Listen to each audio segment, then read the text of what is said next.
1747 թվական Նադիր շահի կայսրությունը փլուզվեց, իրենից հետո առաջացնելով վակուում եւ ավերածություն։ Հենց այս քաոսի մեջ Դաշտային Ղարաբաղում սկսում է հզորանալ թուրքական Ջևանշիր ցեղի առաջնորդ Փանահ Ալի խանը։ Լինելով Նադիր շահի երբեմնի մերձավորներից, նա այժմ ստիպված էր իր կողմնակիցների հետ միասին թաքնվել Դաշտային Ղարաբաղում։ Սակայն Փանահ Ալի խանը ազդեցիկ էր եւ ուներ մեծ նկարտումներ, ում երազանքը մեկն էր՝ դառնալ տիրակալ, դառնալ խան։ Սակայն միևնույն ժամանակ հարց է առաջանում՝ դառնալ որտեղի խանը։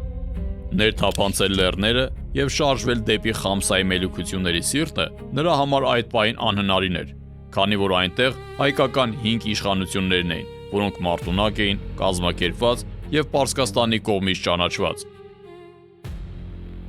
Իդեպ, Խամսա նշանակում է հնգյակ, այդպես էին ընդհանուր անվանում 5 հայկական իշխանություններին։ Փանահը քաջ գիտակցում էր սա,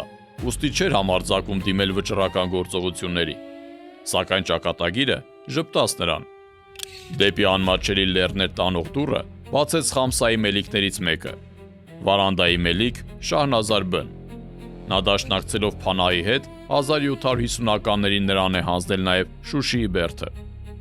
Շահնազար բն մարդ էր, ով հանուն իշխանության չխորշեց անգամ հարազատների արյունը հեղելուց, դաժանաբար սպանելով Վարանդայի օրինական ժառանգորդ Մելիք Հովսեփին եւ նրա ողջ ընտանիքին։ Այս ոճիրը չէր կարող անհետևանք մնալ։ Հայտնվելով լիակատար մեկուսացման մեջ եւ երկյուղելով մյուս մելիքների վրեժխնդրությունից, Շահնազարը դիմեց մի քայլի, որը հավերժ փոխեց պատմության ընթացքը։ Նա Արցախ հրավիրեց օտարազգի ու օտարադավան Փանահ խանին։ Սկզբում որպես դաշնակից, միությունը ամրապնդելով սեփական դստերը Փանահ խանի որդու հետ ամուսնացնելով։ Սակայն շուտով այս դաշինքը վերածվեց վասալական կախվածության։ Պարսկական արքունիքում թրծված Փանահ խանը հմտորեն ընդլայնեց իր իշխանությունը, Արցախում բնակեցնելով իրեն բարեկամ այլ ցեղերին, որոնք գտնվում էին նրա պաշտպանության ներքո։ Շահնազար բն կյանքի վերջին տարիներին զղջացել է գործածի համար եւ փորձել հաշտվել հարևան հայ մելիքների հետ, սակայն նրան ոչ ոք չի ներում, այդ թվում ժողովուրդը, ում հիշողություններում նա մնում է որպես դավաճան։ Այսպես ընկան հզոր մելիքությունները, որին էլ փոխարինման եկավ Ղարաբաղի խանությունը։ Կարելի է ասել, հենց այստեղից է սկիզբ առնում արցախյան հակամարտության պատմությունը։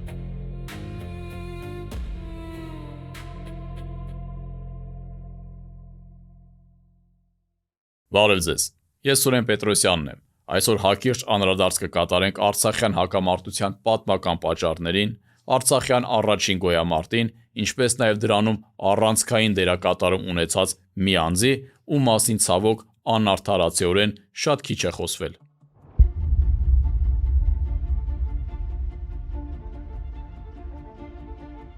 Մելիք Շահնազարի դավաճանությունից եւ Ղարաբաղի խանության հիմնումից ի վեր շատ ջրեր են հոսել։ Այդ ընթացքում Արցախն անցել է շատ փորձությունների միջով, խանության կարգավիճակից մինչև ռուսական կայսրության Ելիզավետպոլի նահանգի մաս։ Այն դարձավ վեճի առարկա տեղի հայության եւ մուսավաթական Ադրբեջանի միջև, եւ ի վերջո փրկված, բայց փոքրացած Արցախի մի հատվածը դարձավ Լեռնային Ղարաբաղի ինքնավար մարզ, ընդգրկվելով խորհրդային Ադրբեջանի կազմում։ Բաքուն սահմաններն այնպես գծեց, որ լղիմը չունենա ցամաքային կապ Հայաստանի հետ եւ մնա լիակատար մեկուսացման մեջ։ Պարզ հարց է առաջանում՝ ինչու, որի պատասխանը նույնքան պարզ է։ Հնարավորության եւ աշխարհաքաղաքական բարենպաստ պայմանների դեպքում այն վերջնականապես կլանելու համար։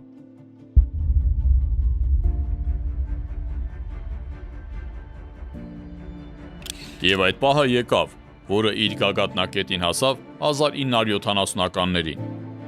KGB-ի նախկին սպա եւ Բրեժնևի հովանավորյալ Հեյդար Ալիևը ձեռնամուխ եղավ լղիմի հետևողական ադրբեջանականացմանը։ Առաջին հերթին Ալիևին անհրաժեշտ էր տեղական մի վեզիր, որը կլիներ նրա կամակատարը, եւ այդ մարդը գտնվեց իդեմս Բորիս Կևորկովի։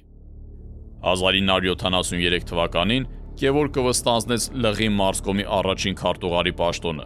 եւ ինքնավար մարզի հարկադրական ինտեգրումը Ադրբեջանին ստացավ նոր թափ։ Հենց այդ տարի լրանում էր Լղիմի 50-ամյակը, մի իրադարձություն, որը պետք է նշվեր մեծ շուկով,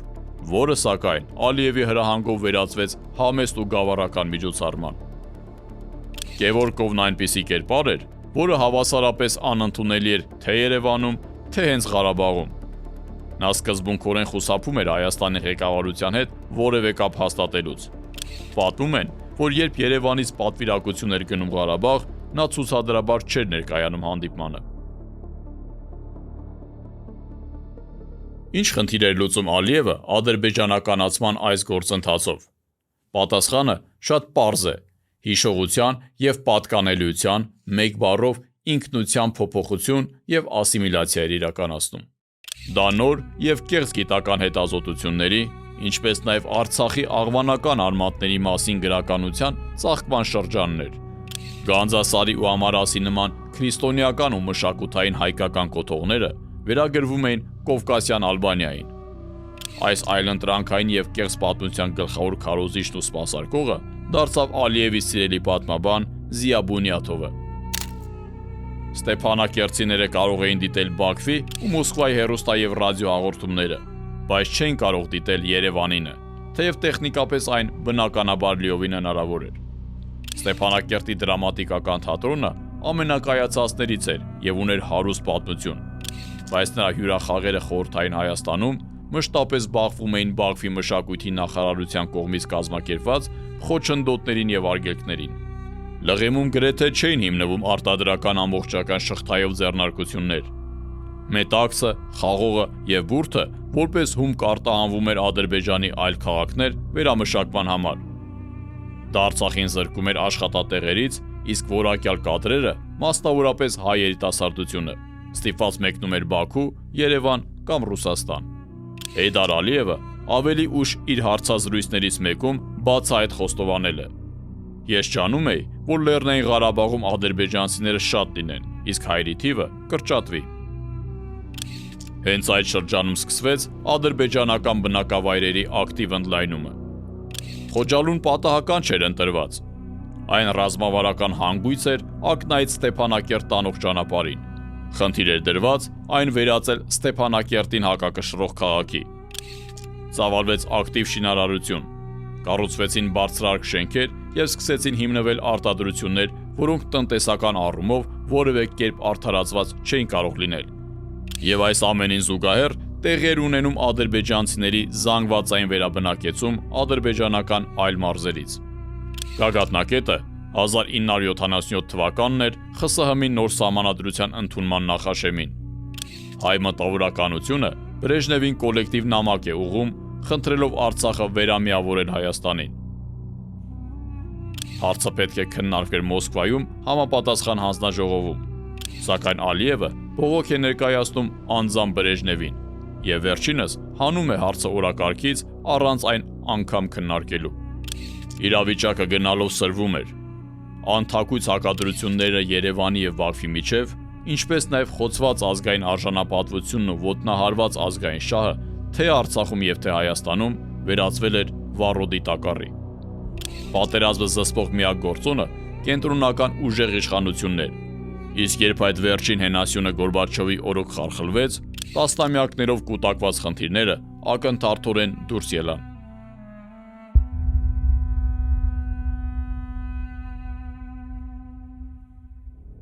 Երբ Խորհրդային Միությունը սկսեց վերջնականապես քանդվել, խաղաղ ցույցերն ու կառավարվող հակադրությունները վերածվեցին լայնամասշտաբ պատերազմի։ Հայությունը բախվեց նոր ժամանակների ամենածանր իրականությանը՝ շրջափակում, սով, բռնի տեղահանումներ եւ հյուծիչ պատերազմ։ Հայաստանում այդ օրերին ծնվում էր մի համաժողովրդական շարժում, որի հիմքում ընկած էին մարդիկ, որոնք որևիցե կերպ չէին կարող անտարբեր մնալ Արցախում բնակվող իրենց քույրերի եւ եղբայրների հետ տեղի ունեցող ողբերգությանը։ Նրանք շատ տարբեր էին՝ փողոցի հասարակ տղաներ, մտավորականներ, բանվորներ եւ գիտնականներ, սակայն նրանց բոլորին միավորում էր ընդամենը մեկ բան՝ ազգային արժանապատվությունը։ Այսպես սկսվեց կամավորական ջոկատների կազմավորումը։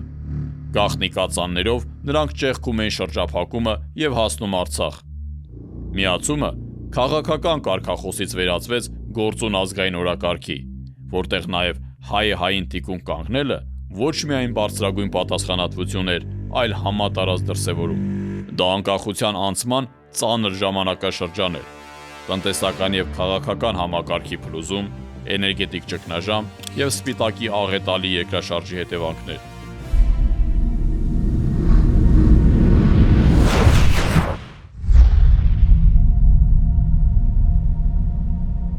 Եկավ իրական հայորդիների ժամանակը։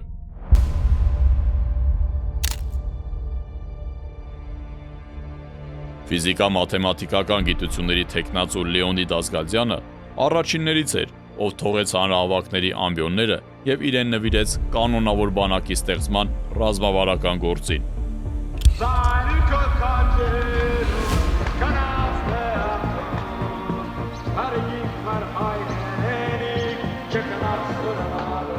Վարդան Ստեփանյանը լեգենդար դուշմանը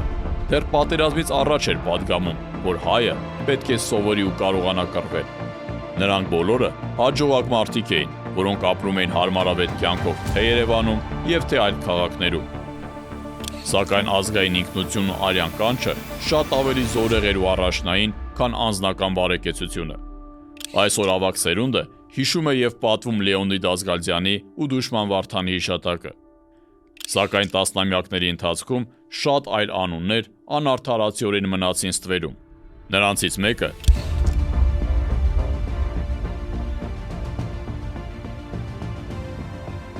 Սամվել Գևորգյանն է։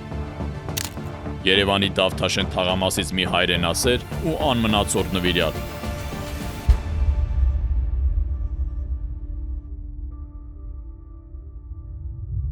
Մայիս 1990 թվական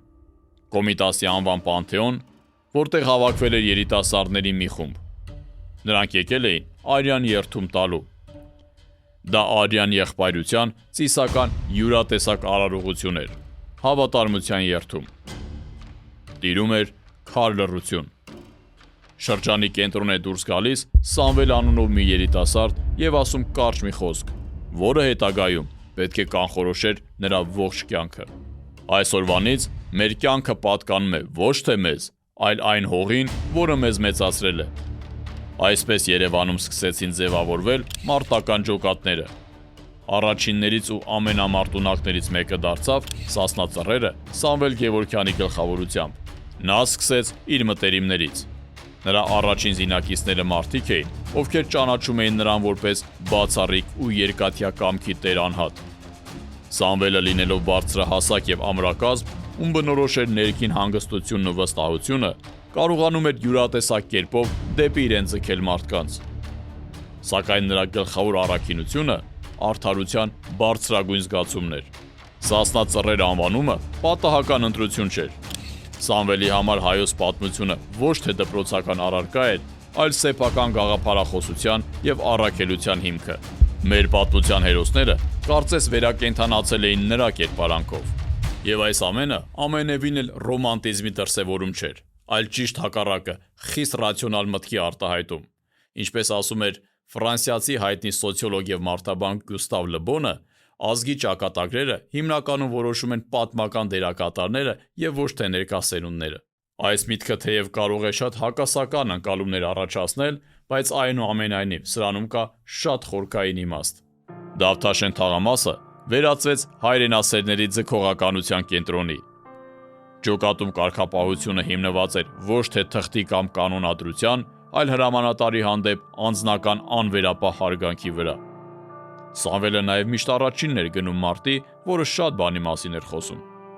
Սամվել Գևորգյանը իրեն ամբողջությամբ նվիրել էր ոչ միայն ջոկատի մարտունակության բարձրացմանը, այլ նաև համազգեստի, ինչպես նաև զենք ու զինամթերքի հայթայթման այդ ծանր գործին։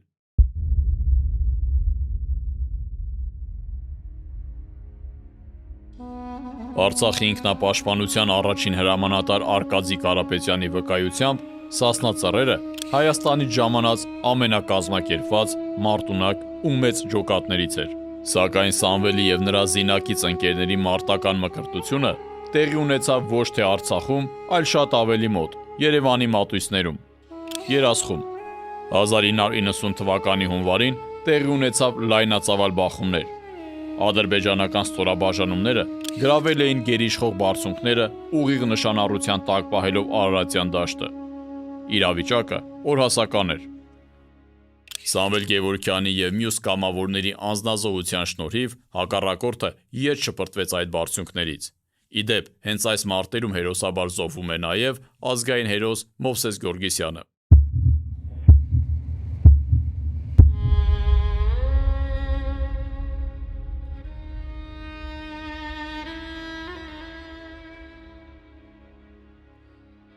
Սամվել Գևորգյանի հեղինակությունը գնալով էլ ավելի ծանրակշիռ էր դառնում։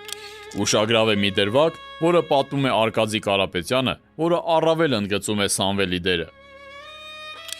1991 թվականն էր։ Կանոնավոր բանակ դեռևս չկար։ Գործում էին տարբեր մակարդակների ինքնակազմակերպված ջոկատներ, եւ Ազգեն Սարգսյանի համար չափազանց դժվար էր համակարգել ու մեկտեղել բոլորին։ Ճգնաժամը այնքան էր խորացել, որ Վազգենը նույնիսկ մտադիր էր հրաժարական տալ։ Արցախից պատվիրակություն ժամանեց Երևան նրան այդ խնդրահարույց քայլից ետ պահելու առաքելությամբ։ Առաջին մարդը, ում հետ հանդիպեցին արցախցիները, Սամվել Գևորգյանն էր։ Սա լավագույնս փաստում է Սամվելի ունեցած կշիռն ու վստահությունը զինակիցների շրջանում։ Սամվել Գևորգյանի, Արկադի Կարապետյանի և մի քանի այլ անձանց ջանքերով կազմակերպվեցին հանդիպումներ բոլոր հրամանատարների հետ, ինչի արդյունքում հաջողվեց հարթել այդ բարդ հակասությունները։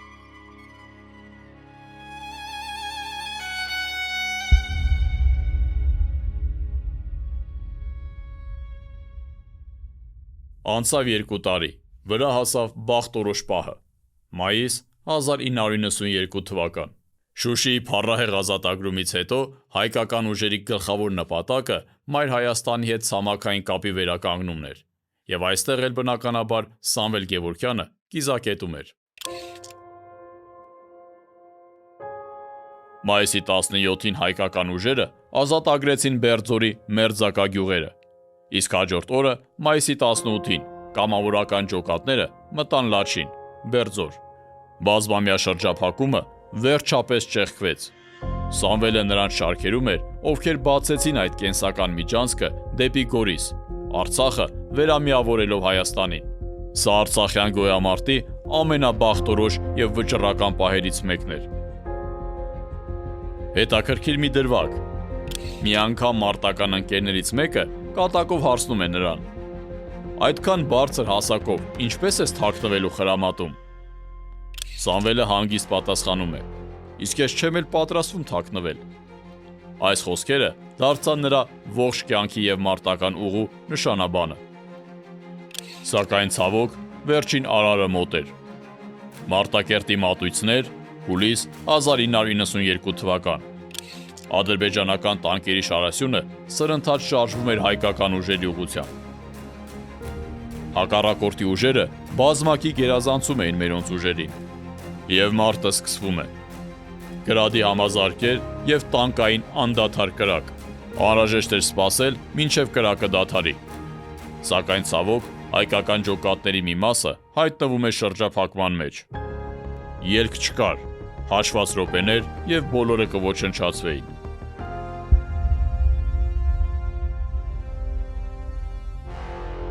Իրավիճակը կրիտիկական էր։ Սամվելը այլ հրամաններ չտվեց։ Նա միայն խիստ հրահանգեց տղաներին, որ նրանք որևէ պարագայում գլուխները վեր չբարձրացնեն։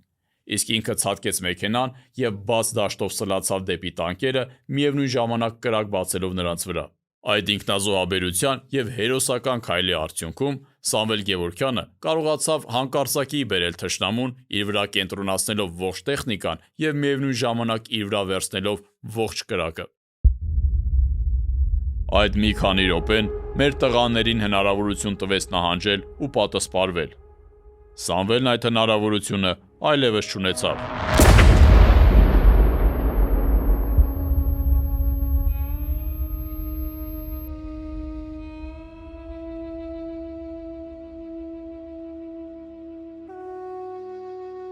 Սամվելը գնաց գիտակցված ինքնազոհաբերության փրկելու համար զինակից ընկերների կյանքը։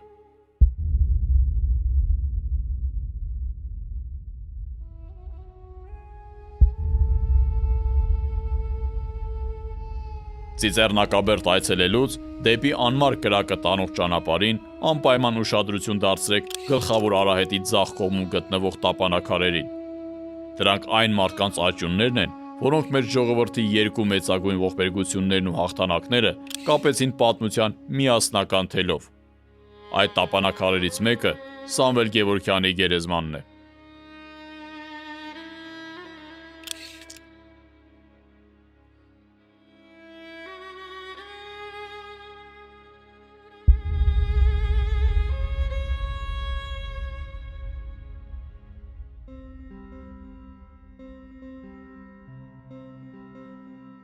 Նա դարձավ երևանցի այն տղաների մարմնավորումը, որոնք առանց վարանելու թողեցին իրենց խաղաղ ու հարմարավետ քաղաքային առօրյան եւ իրենց կյանքը նվիրեցին Արցախի ազատագրմանն ու ազգային արժանապատվությանը։ Այսօր, երբ խրախուսվում է պատմական հիշողությունից եւ ինքնությունից հրաժարումը, միևնույն ժամանակ որպես բարձրագույն արժեք է ներկայացվում սպառողականությունն ու կուշտ ապրելակերպը, անպայման պետք է հիշել Սամվել Գևորգյանին եւ նրա սահմանած նշաձողը, իսկ կյանքի ուղին ընդունել որպես օրինակ։ Իսկ ինչ եք կարծում, Արցախյան առաջին գոյամարտի որ հերոսի դերն է, որ անարդարացիորեն թերագնահատված է։ Գրեք ձեր կարծիքը մեկնաբանություններում, ես սիրով այն կարդում եմ։ Ձեզ հետ է Սուրեն Պետրոսյանը, եղեք ոգով ուժեղ, միշտ նոր հանդիպում։